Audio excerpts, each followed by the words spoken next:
بسم اللہ الرحمن الرحیم. جناب ڈاکٹر مختار صاحب، chairman HEC، vice chancellor university Poonch, دیگر وائس چانسلر مختلف یونیورسٹیز کے بھی نظر آ رہے ہیں مجھے، جناب سردار یعقوب صاحب، حسن ابراہیم صاحب، عابد حسین عابد صاحب اور دیگر جو سیاسی حضرات بھی آج یہاں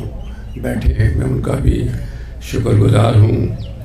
آج جس طرح کہ یہاں کہا گیا کہ آج جامعہ پونچھ کے میگا پروجیکٹ فیز 1 جس پر 1.3 بلین